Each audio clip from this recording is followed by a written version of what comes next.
Collector हो जाते, हो ढोने वाले कलेक्टर हो जाते। होता जो पावर कांवर में, ढोने वाले कलेक्टर हो जाते। अरे अड़भंगी के कृपा से हो, अड़भंगी के कृपा से जीएम डायरेक्टर हो जाते, हो जीएम डायरेक्टर हो जाते। होता जो पावर कांवर में, होता जो पावर कांवर में, ढोने वाले कलेक्टर हो जाते, हो ढोने वाले कलेक्टर हो जाते। विद्यालय का काम कौम जब मंदिर ज्ञान सिखाते हैं, विद्यालय का काम कौम जब मंदिर ज्ञान सिखाते हैं।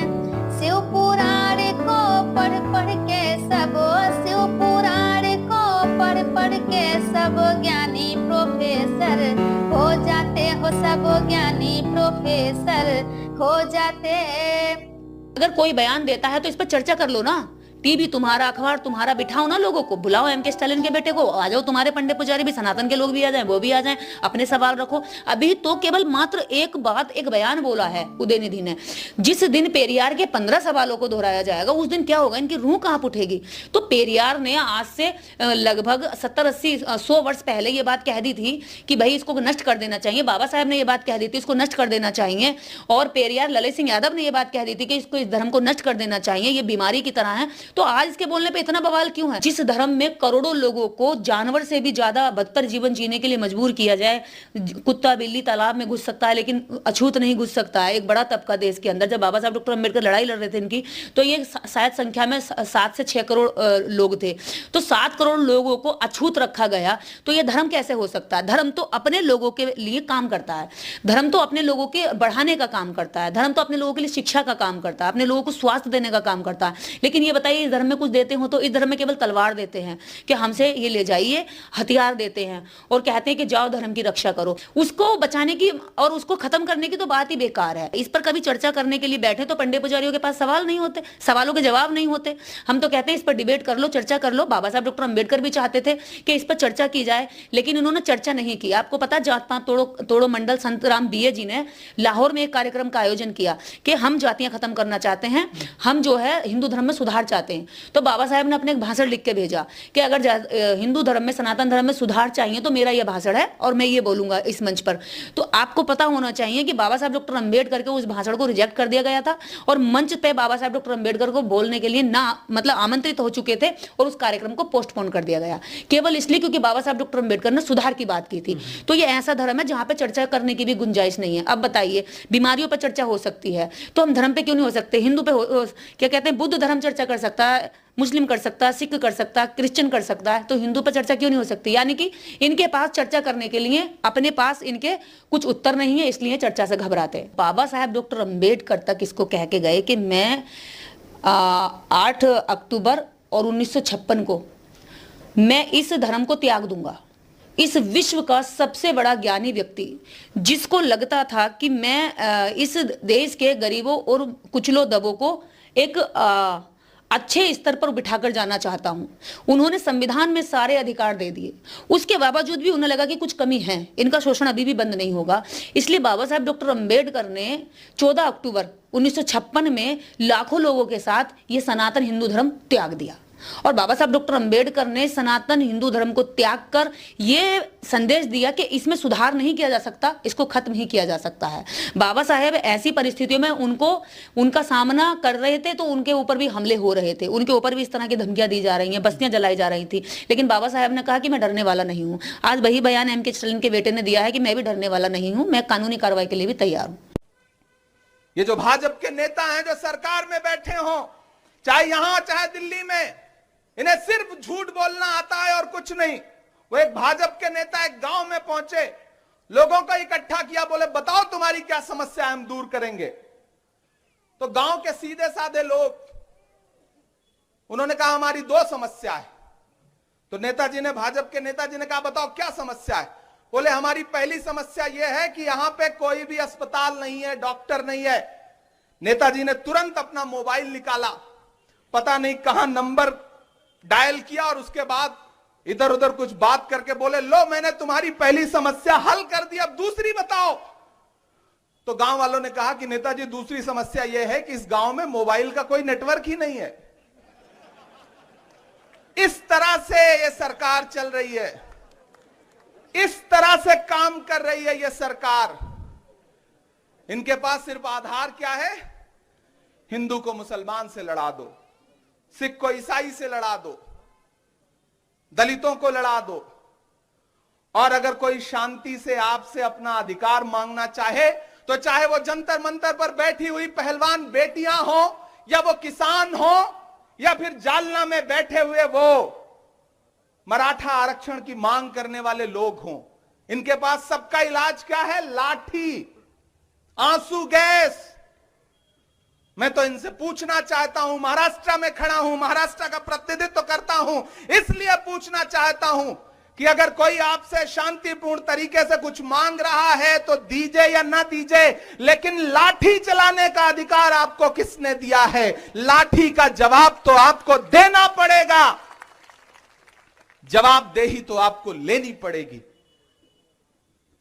यह सरकार, मैंने कहा ना, झूठों की सरकार है। हमने देखा है, हमारे नेता ने, राहुल गांधी जी ने मणिपुर जा करके देखा है, वहां के लोगों की पीड़ा को, दर्द को महसूस किया है वहां जा करके। लेकिन प्रधानमंत्री जी के पास 2 मिनट नहीं थे, सिर्फ 36 सेकंड बोले थे एक दिन, वो जिस दिन संसद का सत्र शुरू हुआ था, और हम चीखते रहे, हमारा हर सांसद चीखता रहा। राज्यसभा में आदरणीय खड़गे जी के नेतृत्व में पूरा विपक्ष चिल्लाता रहा कि आइए और मणिपुर पर बात करिए। एक दिन भी संसद नहीं चलने दी इस सरकार ने। तो फिर उसके पहले तो हम लोगों की कोई प्रतिक्रिया नहीं थी, लेकिन जब उसने सनातन धर्म को समाप्त करने की बात कहा, तो सनातन धर्म तो तब समाप्त होगा ना जब सनातन धर्म को मानने वाले समाप्त हो, उसको मारा जाए। तो सनातन धर्म को मानने वाले 80% भारत में हैं, लगभग 120 करोड़ हैं। 120 करोड़ लोगों की हत्या करने का बयान समाज कल्याण मंत्री उदयनिधि स्टालिन ने दिया। उसके विरोध में मैंने कहा, और मैं 18 सितंबर को तमिलनाडु चेन्नई पहुंच रहा हूं उदयनिधि स्टालिन का सर कलम करने के लिए। उसने जो हमारे ऊपर जो है राष्ट्रद्रोह का मुकदमा पंजीकृत कराया। अब राष्ट्रद्रोह का मुकदमा, चूंकि उसका बाप मुख्यमंत्री है, वो खुद मंत्री है, अब पुलिस उसकी है। मुझे पता लगा है कि तमिलनाडु के डीजीपी रात भर रोए हैं बैठ करके, वहां की पुलिस रात भर रोई है इस बात को लेकर के, क्योंकि यह गलत हुआ है। राष्ट्रद्रोह का मुकदमा तो उदयनिधि स्टालिन पर बनता है, जिन्होंने 120 करोड़ निर्दोष सनातनियों की हत्या करने का बयान दिया है। अब उनके बयान की प्रतिक्रिया में हमने कहा कि जिससे वो अपना बयान वापस ले लें, तो कहा कि नहीं, हम अपने बयान पर कायम हैं। और जैसे ही हमने कहा कि हम वहां 18 सितंबर को आ रहे हैं, तो FIR क्या करा रहे हैं कि यहाँ भय व्याप्त हो गया है, सब डर रहे हैं, तो बिल में घुस जाओ, ऐसा बयान क्यों दे रहे हो? माने मेरा नाम सुनते ही कि मैं 18 सितंबर को आ रहा हूं, वहां भय व्याप्त हो गया। मैं गारंटी से कह रहा हूं, जनमत संग्रह करा लिया जाए, वहां उदयनिधि स्टालिन के बाप से ज्यादा समर्थक हमारे हैं वहां तमिलनाडु में, और तमिलनाडु में पूरे देश में। इसलिए जिस तरह से उन्होंने बयान दिया है, उनके ऊपर राष्ट्रद्रोह का मुकदमा पंजीकृत होना चाहिए। ये तो उल्टा है, कहते उल्टा चोर कोतवाल को डांटे। वह 120 करोड़ लोगों की हत्या कराने की बात कर रहा है, सनातन धर्म की तुलना डेंगू, मच्छर, मलेरिया और कोरोना रोग से कर रहा है। सनातन धर्म को समाप्त करने की बात पहले वो कर रहा है, और अगर प्रतिक्रिया में हमने कह दिया तो हमारे ऊपर राष्ट्रद्रोह का मुकदमा पंजीकृत हो रहा है। इसलिए मैं चेतावनी दे रहा हूं तमिलनाडु के मुख्यमंत्री के बेटे उदयनिधि स्टालिन को, अगर वो अपना बयान वापस नहीं लेता है तो उसका सर कलम मैं करूंगा, और कायदे से तो उसके ऊपर राष्ट्रद्रोह का मुकदमा पंजीकृत होना चाहिए, मेरे ऊपर नहीं। क्योंकि मैं 120 करोड़ जो है सनातनियों का आचार्य जगत गुरु परमहंस आचार्य बोल रहा हूं। हमने कभी भी हिंसा की बात नहीं की, लेकिन जब तुम 120 करोड़ लोगों की हत्या की बात किए हो, सनातन धर्म को समाप्त करने की बात की हो तो प्रतिक्रिया में हमने बयान दिया है, और अगर बयान तुम वापस नहीं लोगे तो गर्दन तुम्हारी कटेगी। तुम्हारे राष्ट्रद्रोह का मुकदमा पंजीकृत कराने से मैं राष्ट्रद्रोही नहीं, मैं सनातन धर्मावलंबी हूं, मैं प्रखर राष्ट्रवादी हूं, मैं जो है देश प्रेमी हूं। राष्ट्रद्रोही तो तेरा बाप है, राष्ट्रद्रोही तो तू है, और तुम्हारी औकात मैं दिखा दूंगा। क्या महाराज आपकी तरफ से भी कोई एप्लीकेशन वगैरह दाखिल की जाएगी? हमने भी जो है तो अयोध्या कोतवाली में उसके खिलाफ राष्ट्रद्रोह का मुकदमा पंजीकृत करने के लिए उससे पहले हमने जो है तो तहरीर दिया है, लेकिन उसके खिलाफ नहीं हुआ। और वहां चूंकि अब पुलिस पर दबाव बना करके उसका बाप मुख्यमंत्री है तो उसने करा दिया है, तो उसके कराने से नहीं होगा, उसकी छठी का दूध मैं याद दिला दूंगा। रात में आसाराम का मुटेरा आश्रम फल फूल रहा था, लेकिन 5 मई 2008 को आश्रम के बाहर मौजूद साबरमती नदी में 10 साल के अभिषेक वाघेला और 11 साल के दीपेश वाघेला की लाश मिली।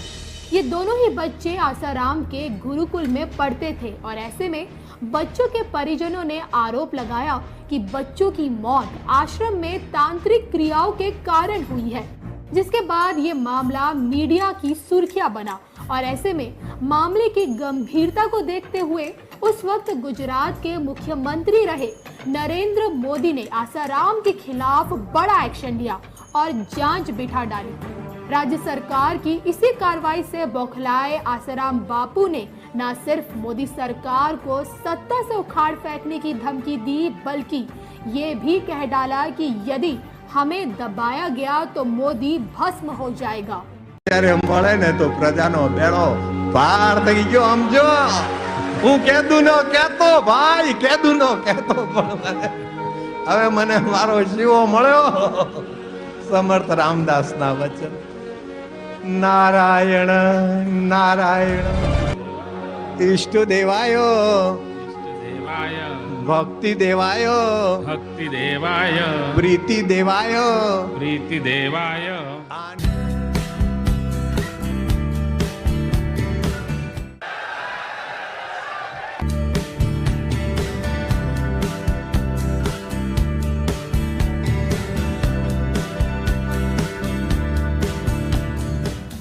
ओम नमो भगवते वासुदेवाय वासुदेवाय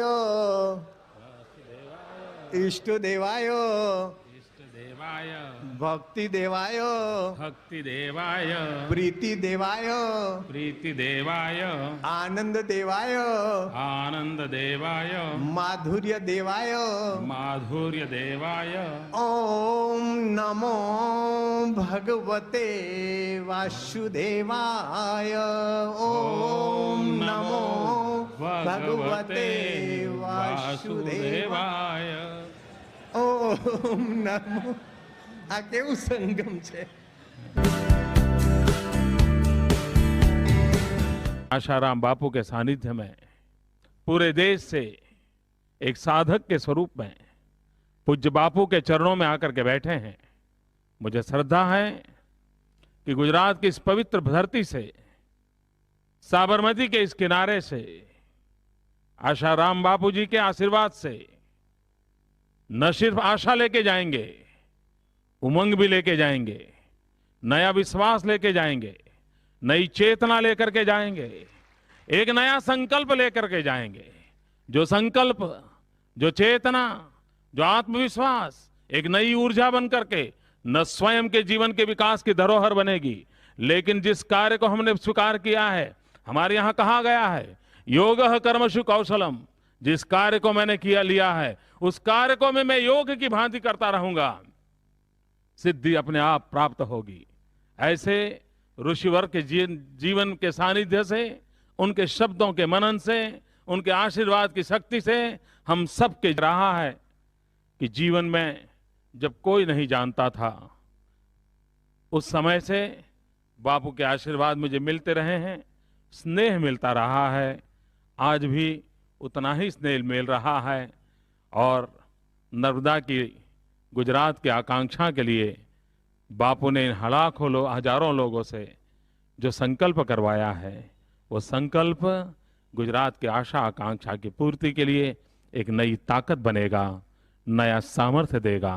और मैं मानता हूं कि बापू के शब्दों में एक यौगिक शक्ति रहती है। उस यौगिक शक्ति के भरोसे हम करोड़ों गुजरात वासियों के सपने साकार होंगे। मैं बापू के श्री चरणों में वंदन करता हूं, उनको प्रणाम करता हूं। पूज्य बापू के प्रेम, उनके आशीर्वाद, उनकी शुभकामनाएं मुझे एक नई शक्ति देंगे। उस विश्वास के साथ यहाँ आने का अवसर मिला। मैं अपने आप को भाग्यवान मानता हूँ। पूज्य बापू के श्री चरणों में नमन। तपस्वी कह दो, ध्रुवा नीति अटल जी कह दो, एक ही बात है। जयराम जी की उनके भी वचन सुनोगे और उनके लिए कहे जाने वाले वचन भी सुनोगे। जयराम जी की। नारायण नारायण नारायण। अटल जी भारतवासियों की ओर से बापू जी का अभिनंदन करेंगे। अटल जी से प्रार्थना के भारतवासियों की ओर से बापू जी का अभिनंदन करें।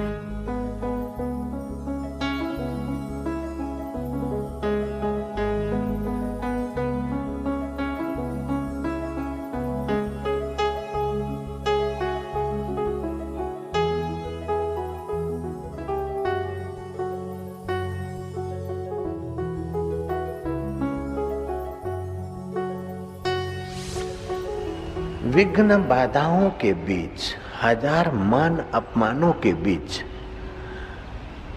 दिल को खुशी से और मस्ती से भरे रखना। और हम कहना चाहते हैं, vote for India, vote for India. भाइयों बहनों, मैं बोलता हूं, आप पीछे बोलना वोट फॉर इंडिया। बोलेंगे? आपको बोलना है वोट फॉर इंडिया। बोलेंगे?